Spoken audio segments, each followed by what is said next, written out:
Bismillahirrahmanirrahim. Assalamualaikum warahmatullahi wabarakatuh. Alhamdulillahi rabbil alamin wahdahu wassalatu wassalamu ala asyrafil anbiya'i wal mursalin wa ala alihi wa sahbihi ajma'in. Yang sama-sama kita hormati dosen pengampuh kita Bapak Said Mujahid M. Hum, dan yang sama-sama saya hormati saudara dan saudari sekalian. Adapun saya di sini untuk mempresentasikan hasil makalah saya, gambaran umum tafsir Al-Quranul Majid An-Nur karya Teongku Muhammad Hasbi As-Siddiqi. Biografi Teongku Muhammad Hasbi As-Siddiqi. Teongku Hasbi As-Siddiqi dilahirkan pada 10 Maret 1904 di Lek Sume, Aceh Utara. Ayahnya adalah Teongku Muhammad Hussein As-Siddiqi atau yang dikenal pula dengan Teongku Kadi Sri Maharaja Mangkabumi. Hussein bin Mas'ud, ibunya bernama Teongku Amroh binti Sri Maharaja Mangkabumi Abdul Aziz. Nisbat As-Siddiqi berasal dari sahabat Nabi Muhammad SAW dan khalifah pertama dalam Islam, yaitu Abu Bakar As-Siddiqi radhiyallahu anhu. Muhammad Hasbi As-Siddiqi mencantumkan nisbat untuk menunjukkan bahwa Muhammad Hasbi As-Siddiqi adalah keturunan Abu Bakar As-Siddiq. Dari nasab keluarganya saja dapat diketahui bahwa Hasbi As-Siddiqi merupakan seorang yang terpandang. Meskipun demikian tidak membuat Hasbi besar kepala. Justru kehidupan Hasbi dan keluarganya terkesan prihatin, apalagi semenjak ibunya wafat pada tahun 1910. Hasbi As-Siddiqi menjadi piatu dan kehidupannya menjadi terkatung-katung semenjak itu. Hasbi As-Siddiqi diasuh bibinya pada tahun 1912. Bibinya wafat sepeninggalan ibu dan bibinya. Hasbi As-Siddiqi kembali kepada ayahnya.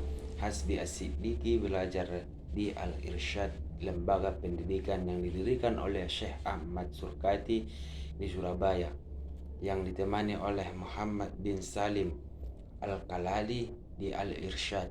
Hasbi As-Siddiqi diterima dalam jenjang terkhusus secara sembunyi-sembunyi. Hasbi As-Siddiqi belajar bahasa Latin kepada seorang temannya sendiri yang merupakan putra gurunya, sementara bahasa Belanda Hasbi As-Siddiqi belajar kepada teman-temannya yang berasal dari Belanda, yang kebetulan ia belajar bahasa Arab kepada Hasbi As-Siddiqi. Selanjutnya, terkait pemikiran pembaruan Islam, Hasbi As-Siddiqi belajar secara otodidak melalui karya-karya tulisan para pembarui Islam dan dari Timur Tengah. Pada tahun 1928, Hasbi As-Siddiqi kembali lagi ke Aceh dan mulai terjun ke dunia pendidikan. Hasbi As-Siddiqi telah mendapatkan lisensi Al-Irsyad untuk mendirikan pesantren sendiri di Aceh. Hasbi As-Siddiqi bersama Muhammad bin Salim Al-Kalali mendirikan madrasah yang diberi nama Al-Irsyad. Secara administratif, madrasah ini tidak memiliki hubungan dengan Al-Irsyad yang berada di Surabaya. Namun secara kurikulum, Hasbi As-Siddiqi menerapkan kurikulum Al-Irsyad di Surabaya dalam perkembangannya. Madrasah yang mereka dirikan itu mengalami penurunan jumlah murid karena adanya hembusan kabar miring dari luar yang mengabarkan bahwa madrasah yang dikelola Hasbi As-Siddiqi dan Muhammad bin Salim Al-Kalali mengajarkan ajaran sesat. Ditambah lagi, secara pembelajaran di sana yang menggunakan meja dan bangku yang dianggap metode belajar ala kolonial oleh masyarakat. Akhirnya secara terpaksa madrasah tersebut harus ditutup. Karya Teongku Muhammad Hasbi As-Siddiqi. Hasbi As-Siddiqi terbilang tokoh yang sangat produktif selama hidupnya. Hasbi As-Siddiqi telah menulis 73 buku di berbagai bidang ilmu keagamaan. Sebagai besarnya karyanya adalah tentang fikih sebanyak 36 judul, 6 judul tafsir, dan 5 judul tauhid.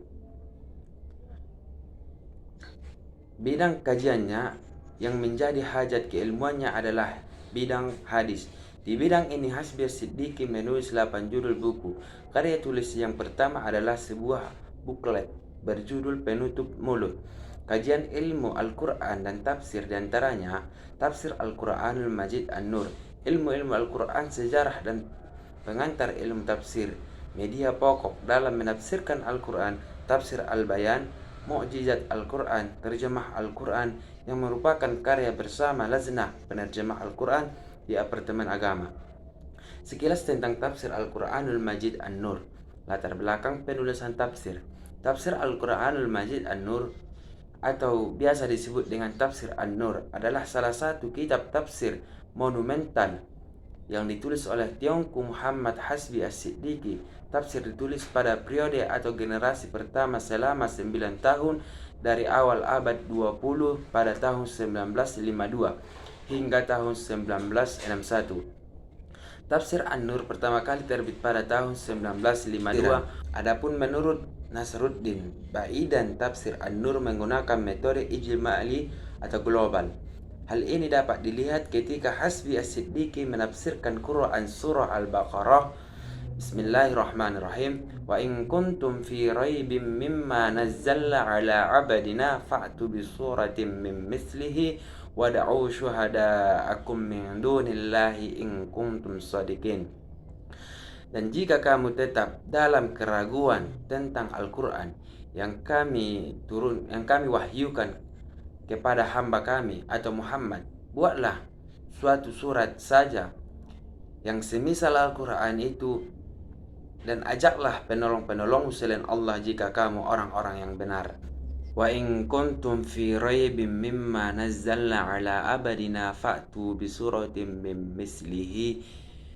Jika kamu selalu dalam keraguan terhadap apa yang kami turunkan kepada hamba kami, maka datangkanlah suatu surat yang seperti itu. Maksudnya, jika kamu meragukan Al-Quran adalah wahyu yang kami turunkan kepada Muhammad, hamba kami, dan menuduh Al-Quran buatan manusia, maka coba buatlah yang seperti itu. Kamu tentu tidak sanggup mengajarkan apa yang bisa diperbarui orang lain. Wada'u syuhada'akum min dunillahi, dan ajaklah penolong-penolongmu selain Allah. Ajaklah semua kelompokmu, terlebih pemimpin yang kau perlukan saat kamu ditimpa bencana dan kesulitan, atau seluruh berhala-berhala yang kamu jadikan Tuhan, dan katakanlah bahwa mereka menjadi saksi untukmu pada hari akhirat nanti.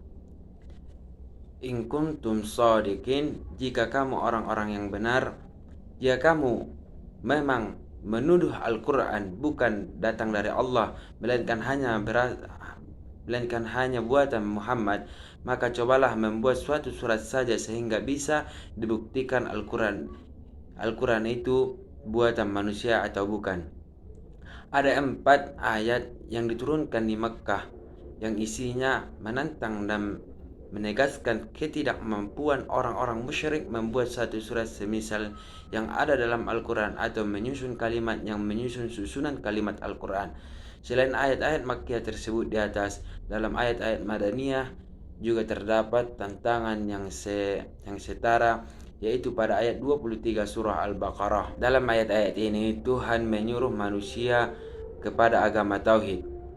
Tuhan juga menyebut nikmat-nikmat yang dicurahkan kepada makhluknya agar mereka beribadat dan bersyukur.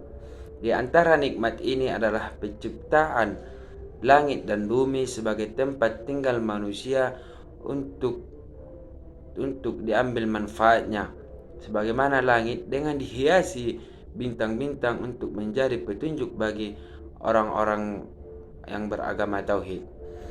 Corak penafsiran dalam Tafsir An-Nur karya Hasbi As-Siddiqi ini lebih cenderung kepada tafsir corak fikih atau hukum Islam yang begitu jelas.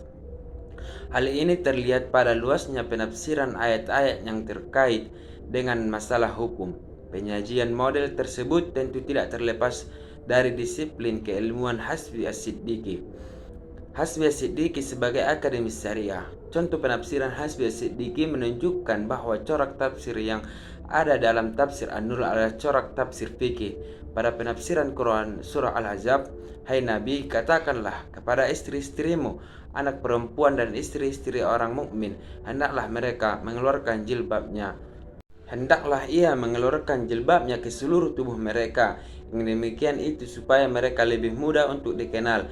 Karena mereka tidak diganggu dan Allah Maha Pengampun lagi Maha Penyayang." Pada ayat ini, Hasbi As-Siddiqi memulai penjelasannya dengan mencantumkan riwayat para ahli tafsir mengenai perempuan masa permulaan Islam, yaitu ketika perempuan merdeka dan perempuan budak keluar di malam hari untuk membuang hajat, yang di antara keduanya tidak terdapat perbedaan, sementara pada saat itu masih ada orang-orang yang berkekeliruan untuk mengganggu perempuan budak dan kadang perempuan merdeka juga. Dan ketika mereka ditanyakan akan hal itu, mereka mengira itu adalah perempuan budak. Oleh karena itu, agama